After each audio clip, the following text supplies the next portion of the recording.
ನೋಡಿ, ಭಾರತೀಯ ಸೇನೆ ಹೆಕ್ಕಿ ಹೆಕ್ಕಿ ಉಗ್ರರನ್ನ ಸದೆಬಡಿಯುವಂತಹ ಕೆಲಸ ಮಾಡ್ತಾ ಇದೆ. ಅವರ ಮನೆಗಳನ್ನ ಧೂಳಿಪಟ ಮಾಡುವಂತಹ ಕೆಲಸ ಮಾಡ್ತಾ ಇದೆ. ದಾರಿ ತಪ್ಪಿದ ಮಗನಿಂದ ಪೋಷಕರಿಗೆ ಸಂಕಷ್ಟ ಎದುರಾಗಿದೆ. ಮಗನ ತಪ್ಪಿಗೆ ಮನೆಯನ್ನ ಧ್ವಂಸ ಮಾಡಿದೆ ಸೇನೆ. 2016ರಿಂದ ನಾಪತ್ತೆಯಾಗಿದ್ದ ಮೊಹಮ್ಮದ್ ಜಮೀಲ್ ಇರಾನ್, ಇರಾಕ್ ಅಥವಾ ಅಫ್ಘಾನಿಸ್ತಾನದಲ್ಲಿ ಆತ ಇರಬಹುದು ಅನ್ನುವಂತಹ ಮಾಹಿತಿ, ಉಗ್ರ ಸಂಘಟನೆ ಸೇರಿರುವ ಬಗ್ಗೆ ಗುಪ್ತಚರ ಮಾಹಿತಿ ಕೂಡ ಇದೆ. ಉಗ್ರರಿಗೆ ಬಿಸಿ ಮುಟ್ಟಿಸಲಿಕ್ಕೆ ಶಂಕಿತರ ಮನೆಯನ್ನ ಟಾರ್ಗೆಟ್ ಮಾಡಲಾಗ್ತಾ ಇದೆ. ಹುಡುಕಿ ಹುಡುಕಿ ಮನೆಯನ್ನ ಸೇನೆ ಧ್ವಂಸ ಮಾಡ್ತಾ ಇರುವಂತಹದ್ದು. ಈ ಮೂಲಕ ಮತ್ತೊಂದು ಸಾರಿ ಭಯೋತ್ಪಾದನಾ ಚಟುವಟಿಕೆಗಳು ದೇಶದಲ್ಲಿ ಆಗದೇ ಇರುವಂತಹ ನಿಟ್ಟಿನಲ್ಲಿ, ದೇಶದ ಒಳಗಡೆ ಇರುವಂತಹ ಅವರ ಕಾಂಟ್ಯಾಕ್ಟ್ಗಳನ್ನು ಕಟ್ ಮಾಡುವಂತಹ ನಿಟ್ಟಿನಲ್ಲಿ ಭಾರತೀಯ ಸೇನೆ ಒಂದು ಮಹತ್ವದ ಕಾರ್ಯಾಚರಣೆಯನ್ನ ಕಳೆದ 1 ವಾರದಿಂದ ಮಾಡ್ತಾ ಇರುವಂಥದ್ದು. ಕ್ಲೀನ್ ಕಾಶ್ಮೀರದ ಅಭಿಯಾನಕ್ಕೆ ಭಾರತೀಯ ಸೇನೆ ಕೈ ಹಾಕಿದಂತೆ ಕಾಣಿಸ್ತಾ ಇದೆ. ಕಾಶ್ಮೀರದ ಮೂಲೆ ಮೂಲೆಯಲ್ಲಿ ಉಗ್ರರ ಜೊತೆಗೆ ಲಿಂಕ್ ಇದ್ದವರು, ಶಂಕಿತ ಉಗ್ರರ ಮನೆಗಳನ್ನ ಧೂಳಿಪಟ ಮಾಡುವಂತಹ ಕೆಲಸ ಆಗ್ತಿದೆ. ಈ ಕುರಿತಂತೆ ನಮ್ಮ ಪ್ರತಿನಿಧಿ ಶಬ್ಬೀರ್ ನಿಡುಗುಂದಿ ಒಂದು ಪ್ರತ್ಯಕ್ಷ ವರದಿಯನ್ನು ಕೊಟ್ಟಿದ್ದಾರೆ. ಬನ್ನಿ ನೋಡ್ಕೊಂಡು ಬರೋಣ.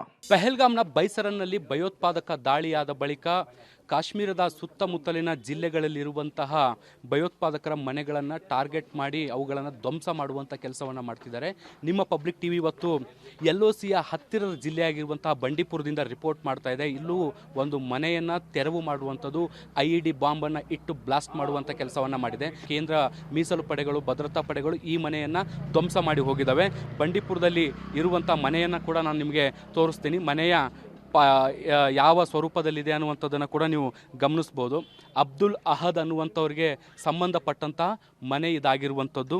ಅವರ ಮಗ ಜಮೀರ್ ಅಹಮದ್ ಅನ್ನುವಂಥವರು 2016ರಿಂದ ನಾಪತ್ತೆ ಆಗಿರುವಂಥದ್ದು. ಆತ ಕುಟುಂಬಸ್ಥರ ಸಂಪರ್ಕಕ್ಕೂ ಸಿಕ್ಕಿಲ್ಲ, ಮನೆಯವರ ಸಂಪರ್ಕಕ್ಕೂ ಸಿಕ್ಕಿಲ್ಲ, ಸ್ನೇಹಿತರ ಸಂಪರ್ಕಕ್ಕೂ ಸಿಕ್ಕಿಲ್ಲ, ಯಾರಿಗೂ ಕೂಡ ಆತ ಟಚ್ನಲ್ಲಿಲ್ಲ. ಹೀಗಾಗಿ ಆತ ಭಯೋತ್ಪಾದಕ ಚಟುವಟಿಕೆಗಳಲ್ಲಿ ತೊಡಗಿಕೊಂಡಿರ್ಬೋದು ಅನ್ನುವಂಥ ನಿಟ್ಟಿನಲ್ಲಿ ಈಗ ಭದ್ರತಾ ಪಡೆಗಳು ಆತನನ್ನು ಶಂಕಿಸ್ತಾ ಇರುವಂಥದ್ದು. ಈಗಾಗಲೇ ಕೆಲವು ಭದ್ರತಾ ಪಡೆಗಳ ಮೂಲಗಳ ಮಾಹಿತಿಗಳ ಪ್ರಕಾರ ಆತ ಇರಾನ್ನಲ್ಲಿರ್ಬೋದು ಅಥವಾ ಅಫ್ಘಾನಿಸ್ತಾನದಲ್ಲಿರ್ಬೋದು, ಅಲ್ಲಿ ಟ್ರೈನ್ ಆಗ್ತಾ ಇರ್ಬೋದು ಅನ್ನುವಂಥ ನಿಟ್ಟಿನಲ್ಲಿ ಅನುಮಾನ ಮಾಡಲಾಗ್ತಾ ಇರುವಂಥದ್ದು.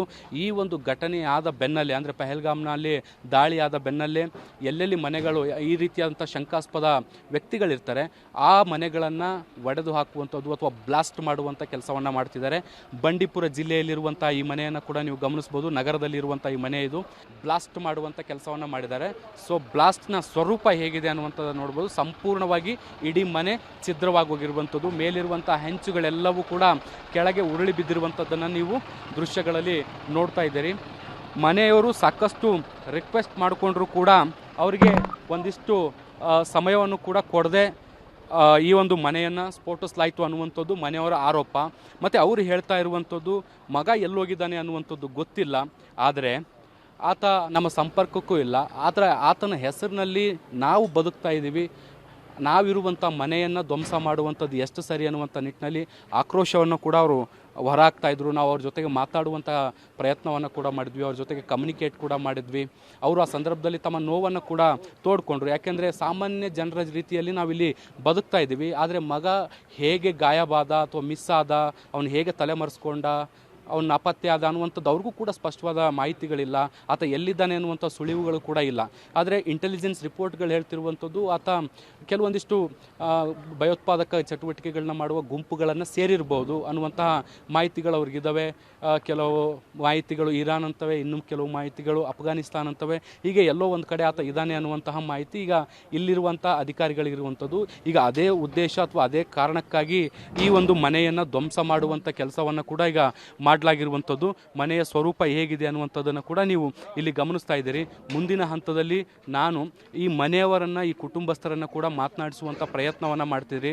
ಮನೆ ನೋಡಿದ್ರಿ, ಆದರೆ ಮನೆ ಕೆಡುವಂಥ ಸಂದರ್ಭದಲ್ಲಿ ಏನಾಯಿತು ಅನ್ನುವಂಥದ್ದನ್ನು ಕೂಡ ನಾನು ಅವರ ಮನೆಯವರಿಂದಲೇ ತಿಳ್ಕೊಳ್ತೀನಿ.